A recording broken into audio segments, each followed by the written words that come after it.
Bienvenue sur Shido Podcast, le podcast indispensable pour tous les dirigeants, managers et consultants en quête d'astuces et de bonnes pratiques digitales pour simplifier leur quotidien pro et perso. Ce programme est disponible sur l'ensemble des plateformes de diffusion de podcasts.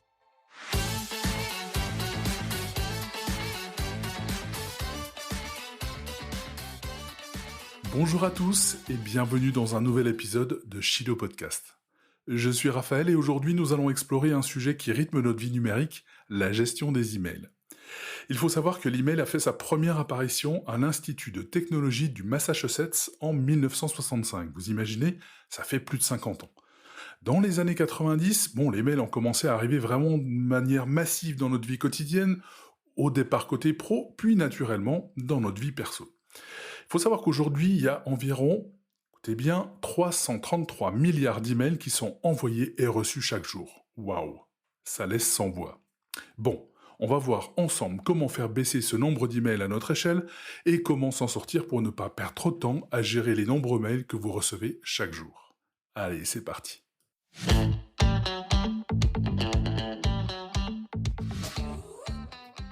Bon, ce qui est important, c'est le choix de votre service de messagerie. Ça, c'est vraiment crucial. Il y a beaucoup d'options, chacune avec ses avantages. On va donc faire un petit tour du côté des plateformes de messagerie. J'en ai choisi quelques-unes en plus des deux géants, à savoir Outlook et Gmail, et on va en parler tout de suite. Alors, on a Outlook qui est apprécié pour ses puissantes fonctionnalités de calendrier, de gestion des tâches et de contacts, ce qui en fait un choix solide pour les professionnels. Outlook est intégré à Microsoft 365, ça veut donc dire que tous les autres outils comme l'agenda, etc., sont interconnectés avec Outlook. Alors, ça fait plusieurs fois que je cite Microsoft 365, peut-être que certains ou certaines d'entre vous ne connaissent pas cette suite et se demandent bien de quoi je veux parler. Alors, je vais faire un petit temps d'arrêt et d'explication.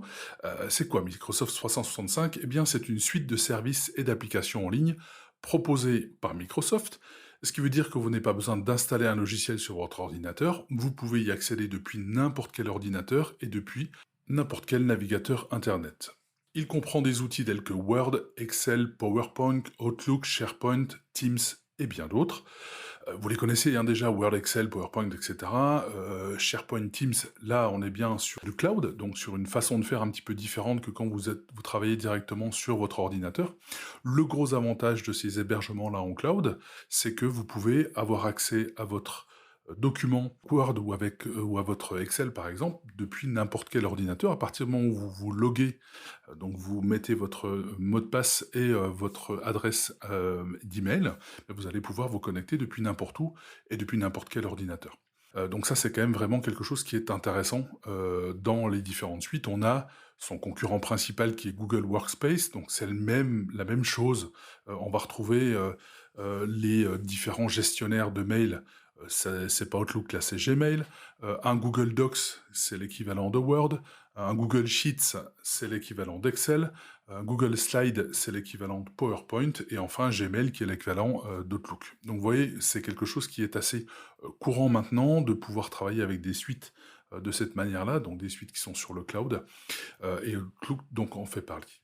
Pour parler des autres plateformes de messagerie, on a Thunderbird.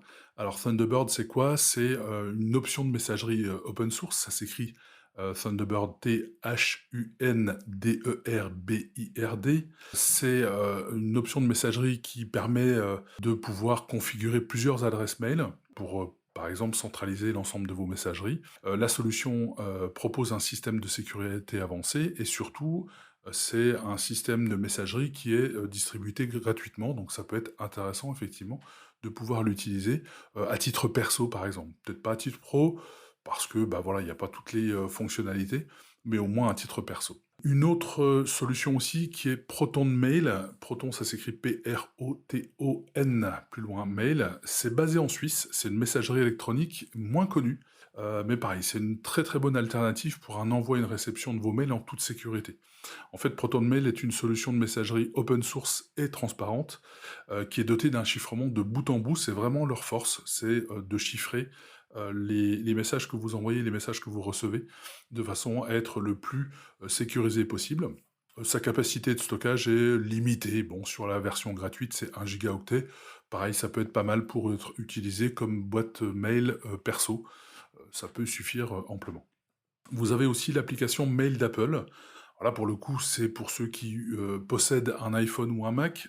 C'est intéressant puisque vous pouvez tout centraliser sur vos boîtes de réception, que ce soit Gmail, Outlook, Microsoft Exchange, Yahoo, Mail, etc. Bref, il y en a plein. Et vous pouvez les centraliser sur cette application Mail d'Apple. Il est possible de basculer d'une boîte mail à une autre très facilement. Ça peut être assez pratique pour consulter à la fois vos emails perso et pro. C'est une application qui est installée par défaut sur iOS, donc sur l'environnement de Mac et d'iPhone, et sur macOS pour l'environnement Mac. J'en termine avec ce que j'utilise moi au quotidien, qui est Gmail. Gmail qui fait partie de la suite Google, hein. On est toujours dans l'environnement Google complet, donc avec Drive, avec Agenda, etc. Tout est interconnecté, ce qui permet de gagner beaucoup de temps quand on envoie des emails. On va pouvoir, plutôt que d'envoyer des pièces jointes, utiliser par exemple la possibilité de donner un lien vers le document qui se trouve sur votre Google Drive. Donc c'est quand même beaucoup plus simple et beaucoup plus facile. On peut le faire aussi de la même manière avec d'autres choses comme l'agenda, on va être interconnecté, ou avec les tâches. Donc voilà, très facile d'utilisation. Moi, j'ai utilisé Outlook pendant près de 30 ans, mais depuis que j'utilise Gmail, c'est-à-dire ces 10 dernières années, franchement, je ne reviendrai pas en arrière, tout simplement parce que Gmail est pour moi beaucoup plus simple à utiliser, beaucoup plus ergonomique. Et pour finir, je trouve que le design est plus sympa et beaucoup moins austère que Outlook, mais bon, voilà, c'est mon point de vue.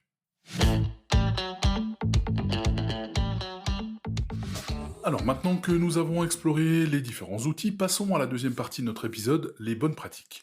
Une des bonnes pratiques les plus populaires, celle que j'aime bien utiliser moi, c'est la boîte de réception zéro. Alors c'est quoi cette boîte de réception zéro? Eh bien, cette approche consiste en fait à traiter chaque email dès son arrivée. Voici 5 bonnes pratiques pour maintenir une boîte de réception zéro, c'est-à-dire une boîte de réception où il n'y a plus aucun mail. Première des choses, répondez rapidement. Quand vous ouvrez un email, demandez-vous si vous pouvez y répondre immédiatement. Bah, si oui, vous le faites. Sinon, vous planifiez une action future, une tâche par exemple. Vous pouvez l'envoyer dans une tâche pour plus tard. Je vous fais un rappel sur l'épisode des to-do list. Vous pourrez voir un petit peu comment ça se passe. Vous pouvez aussi classer, supprimer, archiver. Ça veut dire que tous les emails devraient être classés dans un dossier approprié, supprimés s'ils sont plus utiles ou archivés pour pouvoir y retourner plus tard. Vous pouvez faire des sous-dossiers, etc. Ça, c'est les étiquettes ou les catégories. Organisez bien vos emails en utilisant des étiquettes ou des catégories pour les regrouper selon des thèmes spécifiques. Exemple, client, fournisseur, partenaire, perso, etc. Planifiez des sessions de gestion d'email. Au lieu de vérifier constamment votre boîte de réception, hein, c'est vrai que souvent on a un petit peu ce réflexe-là d'aller régulièrement sur sa boîte d'email, ça vous perturbe sérieusement, donc c'est pas évident après de se reconcentrer sur ce que vous êtes en train de faire. Eh bien, dédiez des plages horaires spécifiques pour la gestion d'email. Moi, ce que je vous conseille, c'est 3 sessions par jour. Le matin en arrivant, vous faites un quart d'heure, 20 minutes sur vos emails. L'après-midi, alors soit avant, soit après manger, ça c'est à voir comment vous aimez travailler. Et puis le soir avant de partir, pareil, petite session, un quart d'heure, 20 minutes. Pas plus. Et je vous dirai après dans les astuces comment faire.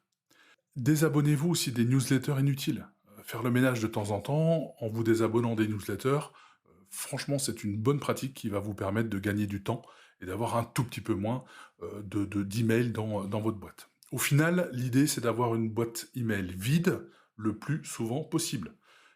Vous allez voir que c'est très réconfortant pour vous et terriblement moins anxiogène qu'une boîte avec 1352 messages, dont 147 non lus. On est d'accord? Bon. Les étiquettes, ça, utilisez aussi les filtres et les étiquettes. Par exemple, des filtres, vous pouvez les utiliser pour des messages récurrents. Vous pouvez par exemple créer un filtre pour déplacer automatiquement des newsletters dans un dossier dédié, à lire plus tard, ou veille par exemple. Vous pouvez aussi attribuer des étiquettes spécifiques, avec des catégories comme, je sais pas moi, projet Intel, facture, perso, bref, pour avoir des sous-dossiers dans lesquels vous allez classer au fur et à mesure vos emails et donc les sortir de votre boîte d'email de réception, votre boîte générale. Automatiser l'archivage aussi. Là, pareil, vous pouvez utiliser des fils pour archiver de façon automatique les emails moins importants et les garder hors de votre boîte de réception principale. Pour finir, utilisez des boîtes différentes. On peut le faire par exemple avec Gmail. Vous avez votre boîte principale où vous avez tous vos emails, donc c'est celle-là qu'on va essayer, d'être boîte zéro, hein, avec, 0 email dedans.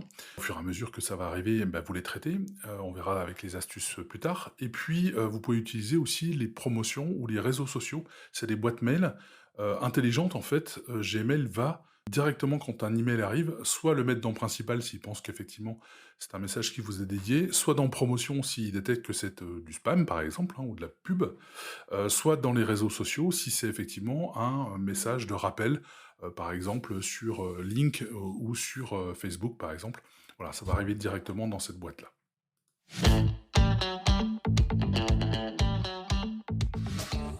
Pour bien gérer vos emails et votre boîte mail, il est important de gérer votre temps de façon intelligente, et la plus appropriée à votre méthode de travail à vous. Donc planifiez des plages horaires dédiées, définissez des heures spécifiques dans votre journée pour vérifier et répondre, les emails plutôt que de le faire constamment, c'est ce qu'on disait tout à l'heure dans les bonnes pratiques. Définissez des règles de réponse. Vous pouvez utiliser la méthode CAP, C-A-P. CAP, ça veut dire classer, action, poubelle. C'est une règle très simple, moi je l'utilise tous les jours, c'est extrêmement simple. Quand j'ouvre un mail, je me pose la question, est-ce que je dois agir sur ce mail? Par exemple, est-ce que je dois donner une réponse? Est-ce que je dois faire une recherche de documentation, etc. Est-ce que je dois agir? Si la réponse est non, alors là, deux solutions. Soit je la classe, voilà, si par exemple quelque chose, je suis en copie et j'ai pas besoin d'interagir dessus, je la classe. Soit je la mets directement à la poubelle. Donc le choix est simple, hein, c'est je n'agis pas sur le mail, il n'y a pas besoin de réponse, alors je classe ou je mets à la poubelle. Si en revanche je réponds oui à la question dois-je agir, alors là il y a deux solutions aussi. Soit je peux répondre en moins de 2 minutes, je le fais tout de suite. Si ça doit prendre plus de 2 minutes, je planifie à un autre moment. C'est une méthode qui, franchement, va vous «dégager» entre guillemets, votre, boîte de réception d'une manière très rapide et vous y verrez beaucoup plus clair. Une astuce auquel on ne pense pas toujours, c'est se désabonner des newsletters inutiles. Passez en revue votre boîte de réception, de façon régulière et désabonnez-vous de toutes les newsletters auxquelles vous n'êtes plus intéressé ou auxquelles on vous a abonné de façon un peu automatique, ça arrive, hein. Supprimez les anciens messages inutiles. Faites un grand nettoyage en supprimant les emails obsolètes, les confirmations de rendez-vous par exemple, les spams. Bref, ça encombre votre boîte. C'est pas très bon non plus pour la planète puisque vous savez que les mails sont stockés sur les serveurs, donc ça prend de l'énergie et cetera. Donc franchement, supprimez un maximum de messages, ne les archivez pas pour rien si vous savez que vous n'aurez plus jamais accès. Établissez, on parlait de nettoyage, une routine de nettoyage. Planifiez régulièrement du temps pour nettoyer et organiser votre boîte de réception. Par exemple, vous pouvez l'inclure dans votre routine quotidienne. Vous vous souvenez, on parlait de 3 fois par jour, je vais voir ma boîte mail. Eh bien, vous pouvez terminer par 5 minutes de nettoyage en fin de journée. Voilà, vous faites 5 minutes de nettoyage, 5 minutes par-ci, 5 minutes par-là tous les jours. Vous allez voir que très vite, votre boîte va être nettoyée rapidement. Utilisez aussi dans les astuces les messages d'absence lors de vos congés. Ça permettra aux gens de ne pas attendre de réponse de suite et de ne pas vous relancer s'ils sont au courant que bah, vous êtes absent. Parce que très souvent, la problématique, elle est là, c'est que les gens vous envoient un email, vous ne donnez pas de réponse que vous êtes en congé, mais ils savent pas que vous êtes en congé, puisque vous leur avez pas dit tout simplement. Il n'y a pas eu de réponse automatique. Résultat des courses, eh bien, vous allez vous retrouver avec quelqu'un qui va vous relancer une fois, deux fois, trois fois, ou qui va peut-être même vous appeler pendant vos congés. Donc, dès que vous avez plus d'une demi-semaine d'absence, eh bien, utilisez cette méthode, elle est vraiment pratique, et au moins, on vous embêtera pas pendant ce moment-là. Pour respecter les autres, pensez aussi à différer un mail au lendemain matin plutôt que de l'envoyer pendant votre session de travail à 22 heures. Alors vous avez le droit de travailler à des horaires qui ne sont pas les horaires de bureau, mais ne donnez pas la possibilité à vos collègues, à vos collaborateurs ou même à vos clients de lire votre mail et de commencer à cogiter. C'est pas bon pour la charge mentale de votre interlocuteur et de votre contact. C'est pas bon pour vous non plus, mais ça c'est votre problème. Ne forcez pas les autres et respectez-les par rapport à ça. On envoie le mail avec un système de différé au lendemain matin à 8 heures par exemple. Allez, je vous donne la dernière astuce, avoir une adresse mail pro et une adresse mail perso. Mais pas plus, c'est-à-dire pas plus de 2 adresses mail à gérer. Sinon, vous allez vous y perdre. Notamment quand vous donnez l'adresse mail à quelqu'un, bah, vous ne savez plus laquelle donner. Si possible, pas plus de 2 fournisseurs de messagerie différents, bah, pour pas mettre tous ses œufs dans le même panier, hein, tout simplement. Et puis pour pouvoir couper en vacances et ne regarder, par exemple, que ses mails perso et laisser de côté, sa messagerie professionnelle.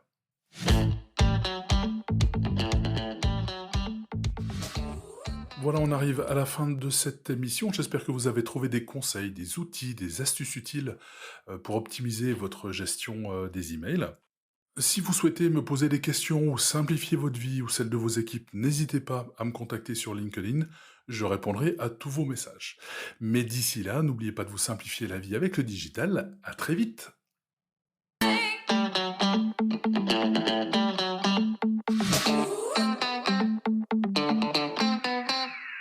Merci d'avoir écouté Shido Podcast. On se retrouve dans un prochain épisode pour des tips, des astuces et des outils digitaux qui vous permettront de gagner du temps et de l'efficacité dans votre vie pro et perso. D'ici là, n'oubliez pas de vous simplifier la vie avec le digital. À très vite.